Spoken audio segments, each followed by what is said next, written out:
Meditações, terça-feira santa. Reflexão para meditar na terça-feira santa. Os temas propostos são a humildade que São Pedro aprende perante as nossas fraquezas e traições. São Pedro compreende que precisa confiar em Deus. Então, darás a tua vida por mim? Em verdade, verdade te digo, o galo não cantará antes que me tenha negado 3 vezes. João 13:38. O Evangelho da missa de hoje narra o anúncio das negações de São Pedro. Na atmosfera íntima da última ceia, este apóstolo fica surpreso de que Jesus anuncia a sua traição. Não consegue superar a perplexidade, não entende como isso pode acontecer. Pedro deseja ser fiel até a morte. Não quer que o seu mestre seja entregue a seus inimigos para ser crucificado. Já foi repreendido por esta confusão, mas ainda não consegue aceitar este aparente fracasso. A liturgia lembra que já se aproximam os dias de sua paixão salvadora e de sua gloriosa ressurreição. Dizem que celebramos com fervor a vitória sobre o antigo inimigo e entramos no mistério da nossa redenção. À sua maneira, São Pedro pensa que está disposto a dar a vida pelo Senhor. De fato, ele desembainhará a espada no momento da prisão de Jesus e enfrentará todo o pelotão que vem armado para prender o nosso Senhor. Não falta coragem ou apreço por Jesus. Entretanto, a realidade lhe mostrará que estas qualidades não são suficientes. Pedro ainda precisa da humildade que vem do conhecimento próprio e, acima de tudo, do conhecimento de Deus. Jesus continua formando o seu Pedro até o último momento. Estas lições são as mais importantes da sua vida. Pedro não será uma rocha pela sua fortaleza, mas pela humildade adquirida ao conhecer Jesus com profundidade. É necessário que, experimentando a suficiência das suas forças, compreenda que é Deus quem o sustentará.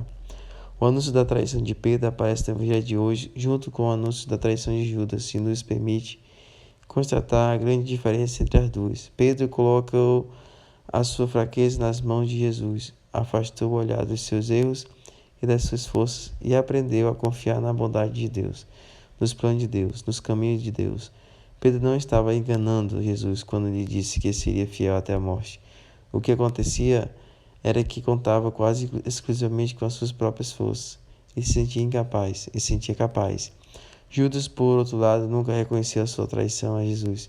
Sempre tentou manter as aparências. Pedro, pelo menos quando estava com Cristo, não se importava com as aparências, embora tenha sucumbido a elas quando foi interrogado por uma criada na casa do sumo sacerdote. As palavras de Santo Agostinho poderiam ter ajudado o pescador de Cafarnaum a prevenir esta perplexidade. Procurai o mérito, procurai a causa, procurai a justiça, em vez de se encontrais outra coisa que não seja a graça de Deus. São Pedro pensava que o seu amor a Jesus já era grande, suficiente para enfrentar qualquer prova. Era mais fácil para ele permanecer fiel diante dos soldados do que diante de um inimigo aparentemente mais frágil. A criada terminou com a autoconfiança de Pedro. Esta libertação era necessária. Pedro descobriu assim o caminho da sua própria humilhação, para poder seguir a Cristo, livre das suas próprias forças e desejos. Ele foi capaz de se adaptar aos planos de Deus e ser fiel. São Bernardo, nesse sentido, lembra-nos que é melhor prestar atenção ao que Deus está disposto a fazer por cada um. Também por Pedro. Não te perguntes tu, que és homem, pelo que sofres, mas pelo que ele sofreu. Deduze de tudo que ele sofreu por ti, o quanto ele te valorizou, e assim a sua bondade se tornará evidente para ti pela sua humanidade. Quanto menor ele se tornou em sua humanidade, maior ele se revelou em sua bondade. E quanto mais ele permitiu ser rebaixado por mim, mais amado ele é para a minha glória. Muitas vezes pensamos que Deus conta apenas com a nossa parte por boa e vitoriosa, quando na verdade a maior parte de seus desígnios se cumpre através e apesar da nossa fraqueza.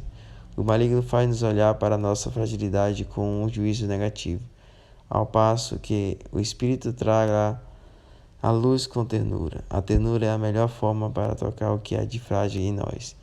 Ter fé em Deus inclui também acreditar que Ele pode intervir, inclusive através de nossos medos, da nossa fragilidade, da nossa fraqueza, E ensinamos-nos que no meio das tempestades da vida não devemos ter medo de deixar a Deus o timão da nossa barca. Por vezes queremos controlar tudo, mas o olhar dele vê sempre mais longe.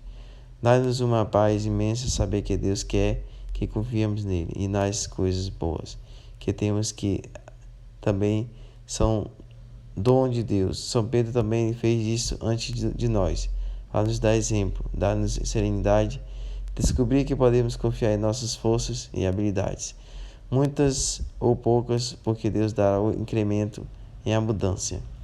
Ficamos com vontade de aprender a não confiar apenas na nossa aptidão para a missão que nos foi confiada, e que de alguma forma nos ultrapassa. Ficamos maravilhados e gratos pelo amor de Deus por nós, para querer realizar maravilhas com a nossa colaboração.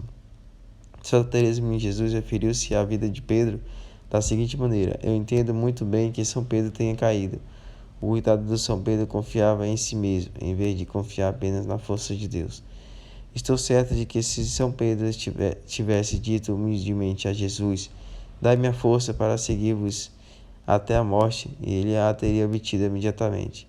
Antes de governar a igreja, que está cheia de pecadores, ele tinha de experimentar por si próprio o que uma pessoa é capaz de fazer sem a ajuda de Deus. Com esse aprendizado, São Pedro saberá colocar suas capacidades, que embora emprestadas, são um dom precioso a serviço da redenção, e recorrer ao seu Senhor, que pode fazer todas as coisas. Por isso, ressalta São José Maria: quando com o coração ardente dizemos a Nosso Senhor que sim, que seremos fiéis, que estamos dispostos a fazer qualquer sacrifício. E diremos: Jesus, com a sua graça, minha mãe, com a sua ajuda, sou tão frágil, cometo tantos erros, tantos pequenos erros, que me vejo capaz de, se você me deixar, de fazer erros grandes. Prefácio da Paixão, a Paixão de Cristo, né? Santo Agostinho, Sermão de Santo Agostinho de 85, São Bernardo, Sermão da Epifania do Senhor, e Francisco, Carta Apostólica para Tis. Santa Teresinha do Menino Jesus também foi citado, e também São José Maria, as cartas de 32. Louvado seja nosso Senhor Jesus Cristo, para sempre seja louvado, sua Mãe Maria Santíssima. Desejo um santo dia a todos nós. Amém, assim seja.